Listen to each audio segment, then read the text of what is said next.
വുദൂവെടുത്ത് ഖിബിലയിലേക്ക് തിരിഞ്ഞിരുന്ന് ഒരു പേജെങ്കിലും നമ്മൾ ഓതാൻ സമയം കണ്ടെത്തണേ. എത്ര തിരക്കാണെങ്കിലും മക്കളെ ഒരുക്കണം, മക്കളെ കിടത്തണം, ഭക്ഷണം കൊടുക്കണം, അവരെ വസ്ത്രം അലക്കി കൊടുക്കണം, പഠിക്കാനുണ്ട്, അസൈൻമെന്റുകളുണ്ട്, ഹോംവർക്കുകളുണ്ട്. എന്റെ പൊന്നുമക്കളെ, വിദ്യാർത്ഥിനികളെ, ഈ വിശുദ്ധ ഗ്രന്ഥത്തോടുള്ള ബന്ധമെങ്ങാനും മറ്റുപോയാൽ ചാർജില്ലാത്ത ഡെഡായി കിടക്കുന്ന ബാറ്ററി കൊണ്ട് ഏത് മൊബൈൽ വർക്ക് ചെയ്യാനാണ്? മനുഷ്യന്റെ ശരീരം ഡെഡായി പോകും. മുഅ്മിനീങ്ങളെ, സത്യവിശ്വാസിനികളെ, ഇതൊരു ബാറ്ററിയാണ്, ഇതൊരു ചാർജാണ്. ആ ചാർജ് ചെയ്തില്ലെങ്കിൽ നമ്മൾ എന്തിനു കൊള്ളും? പിന്നെ ലോകത്ത് കാണുന്ന എല്ലാ തരത്തിലുമുള്ള ഭൗതികതയുടെ തേരോട്ടത്തിന്റെ ഭാഗമായി നമ്മളും ഓടാൻ തുടങ്ങും.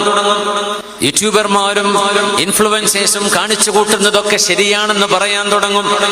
അതിന് ഓശാരം പറയാനും, ലൈക്ക് അടിക്കാനും, അതിന് ചിരിച്ചു കൊടുക്കാനും, അത് ഫോർവേഡ് ചെയ്യാനും ഇതിനൊക്കെ പിന്നെ സമയമുള്ളൂ. സമാധാനം ലോകത്ത് വേണമെന്ന് നിങ്ങൾ ആഗ്രഹിക്കുന്നുണ്ടോ? ആ സമാധാനത്തിന്റെ നിധിയാണ് പരിശുദ്ധ ഖുർആൻ. അത് ഓതാൻ അറിയാന്ന് പറഞ്ഞ എത്ര വലിയ ഭാഗ്യമാണ്, എത്ര വലിയ ഭാഗ്യമാണ്. അറബ് ഭാഷ അറിയാത്തവർക്ക് പോലും ഖുർആൻ മനഃപ്പാഠമാക്കാൻ അല്ലാഹു എളുപ്പമാക്കി കൊടുക്കുന്നില്ലേ? വലഖദ് യസ്സർനൽ ഖുർആന ലിദ്ദിക്രി ഫഹൽ മിൻ മുദ്ദക്കിർ. ഇത് മനഃപ്പാഠമാക്കാൻ എളുപ്പമാണ്.